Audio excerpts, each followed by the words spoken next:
Now let's be totally honest, when you're just starting out with redstone, it can be a little bit tricky to get the hang of, and sometimes you could really do with a helping hand. So today we're going to take a look at 15 different challenges that you can take on as a redstone beginner. Now this video is going to work a little bit differently to my standard ones, in that the first thing that I want you to do is download this world that you can find down in the description, because you're actually going to be playing along with me today.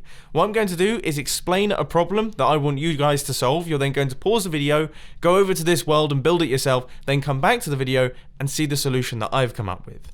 Now our solutions are probably going to look just a little bit different. Maybe I'll use some different techniques or build it in a certain way that you haven't done, but as long as your solution works, then that's the correct answer. And if you haven't got it right and you haven't managed to get it to work, then hopefully you can understand my solution and take that knowledge forwards into other redstone contraptions. Right, I think that just about covers everything. Let's get into this. So, the first project that I want you to take on is to power these two doors at exactly the same time from these pressure plates. So, we stand on the pressure plates and the doors will open up. Now, I don't want any exposed redstone. I don't want to see any redstone lines running out from these pressure plates. All of the redstone needs to be happening underneath the ground. And as I say, both doors opening at exactly the same time. And this is my solution. So underneath these pressure plates, I've got myself a redstone line which gets powered when we stand on top of the pressure plates, and then as you can see, the repeaters then power these blocks with the redstone dot on top. Now the interesting thing about a redstone dot is that it powers all of the blocks around it. So that will power this block, this block, this block, and also this block. But this block's the most important because it's directly underneath our door, which means that when that block is powered, the doors will open, and they're all perfectly in sync and they're looking good. The only thing is, you kind of have to run through because they close relatively quickly. Moving on to our next challenge, I want this redstone lamp to flash on when I flick this lever. So when I flick the lever, that redstone lamp should flash. Now when I turn off the lever, absolutely nothing should happen. Now if you're a little bit confused, I'd suggest looking into monostable circuits. Now there are tons of different monostable circuits that you could have used, but this one is my personal favourite, the sticky piston with the block on top. When we power this block right here, you can see that the block gets powered, sending a redstone signal through to this repeater, but then the piston extends, cutting off that signal, meaning that the signal only travels through for one tick. And what that means is we get a flash through the repeater, which in turn means that we get a flash through the redstone lamp. Now, as I say, there's loads of different designs that you can use for monostable circuits, some of them involving observers, some of them involving droppers and hoppers. It just depends whatever you really fancy. This next one could be a bit of a tricky one, but inside this dropper we've got a whole bunch of iron blocks, and when we hit this button, I want 6 iron blocks to be shot from the dropper. Now there are a handful of different ways that you can do this, but for me personally, I'm going to be using a pulse extender that runs it into a toggleable redstone clock, which is then going to be running into our dropper. That's going to be my personal plan of action, so go away and try it for yourselves. And this is the functioning design. As you can see, when we hit the button, we get our 6 items being shot through, and of course the way that it functions is using the pulse extender and the toggleable redstone clock. Now this is the pulse extender, and it may look a little bit strange to someone who hasn't seen one of these before, but this is known as a comparator pulse extender, and it's probably one of the most useful circuits I know. You just run comparators kind of back and forth, facing around in this cyclic formation, and what it will do is just extend out your redstone pulse, which of course we've then run out into a redstone torch, which unlocks this hopper, allowing an item to bounce back and forth between the hoppers, which will send an output through the comparator and into this dropper. Now the pulse has been extended to the perfect length to allow the item to go back and forth between the hoppers 6 times, giving us 6 items from this dropper. Anyway, moving on from that one, now what I want you to do is push this diamond block back and forth. So when I flick this lever, this piston needs to fire, pushing these blocks across, and then when I turn off the lever, this piston over here needs to fire, pushing the blocks back in this direction. It's going to be interesting, and once again, I'd suggest looking into monostable circuits for this one. So on this side, we've got what's known as a rising edge monostable, because it activates when the pulse starts on the rising edge of the pulse. So we flick the lever and that activates that piston over there. Then on this side, we have got what's known as a falling edge monostable circuit, because this monostable circuit activates when we turn off the pulse. The pulse is coming from the lever. So when we turn this off, you can see that this monostable circuit fires, and then we get the output through that piston, which means that when we flick the lever, either way, each different piston will fire. On to the next challenge then. Inside this dispenser, we've got ourselves a bucket of water, and what I want you to do is make it so that when we flick this lever, the the water is dispensed, and then when we turn off the lever, the water is retracted. So the water should only be flowing out from the dispenser when this lever is activated. And the way that I've done that is by using what's known as a dual edge monostable circuit. Now, a dual edge monostable circuit will activate on the rising edge and also activate on the falling edge. And these used to be relatively big, but ever since the observer has come along, that's essentially a dual edge monostable circuit inside a block. So if you flick the lever, you can see we get a flash through that redstone lamp, which is just there for demonstration purposes. And we also get a flash through the redstone lamp when we turn this lever off. And obviously that redstone lamp is powering this dispenser, which means that when we turn on the lever, we have water, and when we turn it off, we don't. This next one is a bit of an interesting one because I want you to make it so that this piston detects when a block has been placed in front of it, and then it extends, pushing it out the way, and then it retracts so that we can place another block in front of it. So we place in the block, it gets pushed over here, we place in the block, they get pushed over here, and so on and so forth. It's known as a smart piston. And they are incredibly simple. So when we place in the block, this block will then get powered, powering this redstone dot, which will then power this block, powering the piston, extending the piston, which will then move the block away from this redstone torch, unpowering this redstone dust, which will then unpower our piston. As you can see here, happens very quickly and works very nicely. Disco lighting is always cool. I mean, there's no time that disco lighting isn't cool. So what I want you to do is create your own disco lighting circuit. Now, what I mean by this is I want a redstone pulse to travel down through this line of redstone lamps. So each one of these redstone lamps should power one after the other, and then they should unpower one after the other, just going down like this.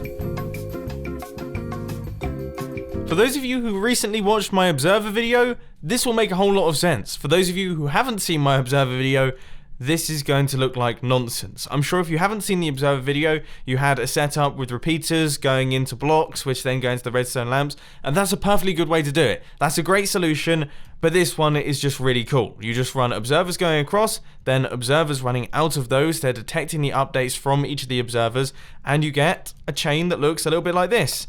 And it works perfectly. As I say, watch the observer video, it's a good one. So earlier on in the video, we were confronted with the idea of pulse extenders. Well, now I want you to create a specific pulse extender. I want this redstone lamp to stay activated for 2 seconds. Now, as a top tip, there are 10 redstone ticks per second, so this redstone lamp needs to stay activated for 20 total ticks. And this is my solution for it. Now, for those of you who don't know, when you press a stone button, it stays pressed for 10 redstone ticks, or 1 second. So what I've done is I've run that output through into this redstone dust right here. So this gets powered for 10 ticks. Then 10 ticks later, another 10 tick long redstone pulse comes through and powers it. So just before this thing's about to be unpowered, it gets another 10 tick pulse, and 2 10 tick pulses lead to 20 ticks, which leads to 2 total seconds. So if we hit the button, you can see that this redstone lamp gets powered for exactly 20 redstone ticks. Anyway, that's enough ticks and tens and everything like that, because that was starting to make my head hurt. It's time to move on to the next challenge, which is to make a sand double piston extender. Now, this is slightly simpler than a regular double piston extender because obviously the sand is a gravity block, so it actually takes some of the complexity out of it. But as you can see, we've got repeaters lined up into the pistons, and for this one, you are going to have to do some thinking. We need this piston to extend, and then this piston to extend, but then on the retraction, we need the top piston to retract first, and then the bottom piston to retract. And the answer once again relies on pulse extenders. Down at the bottom here, we've got ourselves a baby little pulse extender, which makes sure that our bottom piston stays extended for longer than our top piston. So if we flick the lever, you can see that the redstone dust, which powers this block, which powers this piston, activates the piston before this top piston can be activated, because this has got 1 tick of delay. So 1 tick later, this piston gets extended, meaning that we get our double extension working properly. But then that repeater is very important because it makes sure that this top piston can fully retract before this bottom piston gets fully unpowered, meaning that this will retract and then this will retract it downwards. Just like that. I hope that made sense. Next up, I want you to move this block of glass from this location over here over to this location over here at the press of a button. So once you press that button, these pistons should activate in sequence, moving that glass block across like this and over to this gold block. How hard can it be? So making use of the monostable circuit that I provided, if we place in our glass block, you can see that everything happens very quickly, and that's because we're dealing with a very short redstone pulse. Now the reason that I thought I'd issue this challenge is because it teaches you how to deal with piston timings and how long it takes for pistons to extend and retract and how to chain piston movements together. So all you've got is a snaking line of redstone which goes through powering all of our pistons in the correct sequence, and you can see that one gets powered and then that powers this redstone, which then finally powers this regular piston, and it works perfectly. The block moves incredibly quickly and it's very satisfying to watch. This one is going to be a bit of a challenge, but I wanted to include it in the video because they're so incredibly useful. I want you to create a slime block triple piston extender. Now, triple piston extenders without slime blocks are very complicated, but because of slime blocks, you can actually make piston extenders really, really simple, and that's because pistons get dragged along with the slime blocks. You can see those pistons are being moved. So I'd suggest making use of these blocks right here and powering them accordingly. And here it is, all working. Now you may be surprised to see just how simple it is, but let me just explain the mechanics. So the idea is that this block gets powered, then this block gets powered, then this block gets powered. Now at this point in time, there's no sticky pistons over the tops of these blocks, but as soon as this block gets powered, that will then power this sticky piston, which will then push this sticky piston over the top of this block, which is already powered, so then that sticky piston will extend, which will pull this sticky piston over the top of this block, which is already powered, so then that one will extend, pushing out all of our slime blocks, as you can see right here. Now on the retraction, it's kind of the opposite way around. So this block is the first block to be unpowered, so this sticky piston will retract, pulling all of our slime blocks back. Then this block is the second block to be unpowered, which will then retract this piston, pulling all of our slime blocks back, including this sticky piston. So this sticky piston will then be moved to back here, and then finally this block gets unpowered, which means that this piston will retract, pulling all of our slime blocks back again with our two other pistons, as you can see right here. Anyway, that's enough slime block extender nonsense. How about we move into some proper extender nonsense? Now this is a double piston extender, which are very simple circuits to build, and I'm sure you've all seen designs before, but today you're not allowed to use one. You can't use the 2-tick, 4-tick, no-tick rule, because although that works perfectly, it doesn't allow you to understand how the double extender works. What I want you to do is make use of the inputs that I've provided and also the falling edge monostable circuit, which is going to help you retract that block from here back to here. And all of this should be activated by a lever. So the first thing that we do is we power this block right here, and then we power this block. Now the reason we're doing this is actually fairly similar to this circuit over here, is so that we can extend this back piston and then extend this front piston by pushing the piston into the power, but then we can retract that front piston and then retract that back piston in sequence according to the timing, as you can see like this. Now the falling edge monostable circuit is to retract this block once this piston gets pulled back to here, and that fires once the lever is turned off, and then as I say, it will shoot a pulse through this piston, pulling back that block. So that is the timing circuit for a full double piston extender. That is the way that the mechanism works, so hopefully you understand it now. I feel like things were getting a little bit serious there, so I think we should have a little bit of fun. Here we have a dispenser that's filled with villagers, and what I want you to do is dispense a villager, launch it upwards, then push it across like this, launching it into the distance. Now this is going to involve a few little timing circuits and just syncing up pistons with other things going on. And 3, 2, 1, go! Goal! What a score! Wait, that went straight through the hole. Or would it be called a swoosh or a hoop? I don't know. I'm from England. I don't play basketball. I don't know what these things are called. Anyway, aside from that, over here is the redstone, and as you can see, it's simple timing. So the first thing that we do is we power the dispenser. That block then powers this redstone dust. 2 ticks later, this sticky piston extends, pushing the slime block up, shooting our villager upwards, and then 3 ticks later, this sticky piston gets pushed across here, pushing our villager across, shooting him in this direction, and apparently scoring him into the next challenge, which is to make a flush piston door, also known as a gem door. The idea is that these sticky pistons push these sticky pistons and these blocks across into the center, then these sticky pistons extend, creating a flush with the wall, if the wall was here, door, so it'd be completely hidden away.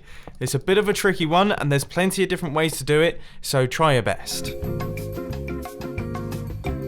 But this is by far the most simple design, involving 6 bits of redstone dust and 2 redstone repeaters. I'm sure you're just scratching your head thinking, I've spent an hour and a half building this monstrosity of a piston door that's absolutely enormous, and you're telling me I could have built it this simply. But once again, this just relies on the principle of pushing pistons into power. So the first thing that we do is we power this redstone line right here, which is powering nothing. Nothing is being powered by this, but then 2 ticks later, all of these pistons extend, which will push this unit across underneath these sticky pistons, which will then cause them to push out their blocks. Just like this. That all looks good. And then for the retraction, this redstone gets unpowered, these pistons will retract all their blocks, and then 2 ticks later, all of these pistons will retract, pulling those pistons and their blocks back into the walls. Just like that. And for the final redstone challenge, what I want you to do is build a computer. I want you to build a computer that you can play Minecraft on with a working version of YouTube on it. So I can upload YouTube videos of me playing Minecraft inside that computer, inside Minecraft. So, crack on. Now, I'm going to be totally honest, and you can call me lazy for this, but I didn't create a working solution for the final design. But however, if you have managed to create one at home, then just please send it to me, because I would love to see that. If you had actually managed to pull it off, then I would obviously love to see it. And also, side note, what are you doing watching a Redstone for Beginners video? You're definitely not a beginner at Redstone if you're building that sort of thing. Anyway, ladies and gentlemen, I hope that you enjoyed this video. If you did, please draw to that like button. And if you really loved it, then make sure to subscribe. But thanks for watching, guys. This has been Mumbo, and I'm out. I'll see you later.